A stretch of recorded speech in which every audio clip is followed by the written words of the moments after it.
Have you ever had one of those ideas? You know, the kind everyone tells you is just terrible? A gut feeling you just can't seem to shake? Well, the legendary Stan Lee had one of those, and let me tell you, the story of how it came to be is about so much more than just comic books. It's about pressure, it's about inspiration, and it's about how one of the most iconic characters in history was almost squashed before you could even crawl. Let's dive in. So, picture this. The year is 1962.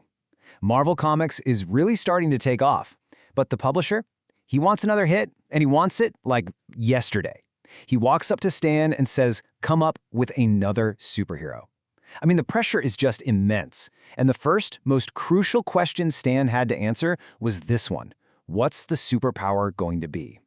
Literally, everything else was going to hang on that one little detail.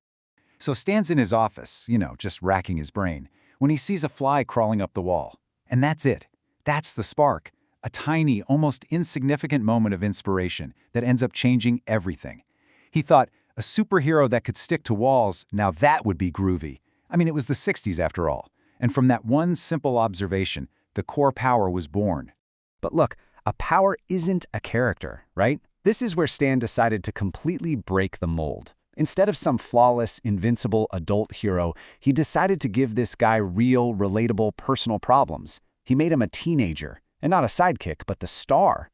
And after tossing around a few names like, Flyman and Insect Man, he landed on something that just sounded a whole lot more dramatic. Spider-Man. The name, the powers, the whole angle, it all just felt right. It felt new. Stan was absolutely electrified. He was totally convinced he had a phenomenon on his hands. So he runs into his publisher's office, all ready to unveil his creation. And let's just say, he was about to get the shock of his entire career. His publisher's response was swift, and it was brutal. The idea that Stan was so incredibly excited about was basically dead on arrival. I mean, it wasn't just a no. It was, and I quote, the worst idea he'd ever heard. And his publisher, who was a very logical man, he laid out exactly why he thought so. You see, every single part of his concept just flew in the face of the established comic book logic of the time. You can't name a hero after something people absolutely hate. Teenagers, they're sidekicks, period. And heroes are supposed to be these aspirational figures, not some kid worrying about rent and homework. So Stan leaves the office, totally dejected, but the idea, it just wouldn't let go of him. So the door had been slammed shut. But then, this strange opportunity came up from the most unlikely place you could imagine. A magazine that was literally about to be canceled. The company had a book called Amazing Fantasy, and well, it was on its last legs. So for the very last issue, Stan knew nobody really cared what he put in it. I mean, the book was already finished. What did it matter? So just to get this nagging idea out of his system, he put Spider-Man in that final issue. He slapped him right there on the cover, and then, just assuming it was a lost cause, he kind of forgot all about it. A month goes by, and then the sales figures for that dead magazine land on the publisher's desk. And they are not just good. Oh no, they are astronomical. It was the best-selling book Marvel had published in recent memory. His publisher came running into his office. And just like that, the worst idea ever had somehow transformed into the character they both loved so much. You see, the very rules Stan broke, the teenage hero, the personal problems, that creepy name, were the exact reasons the public connected with him. The risk had paid off, and it paid off spectacularly. And just like that, an icon was born. Slipped into the final issue of a failing comic book, a character who defied every single rule in the playbook became an overnight sensation.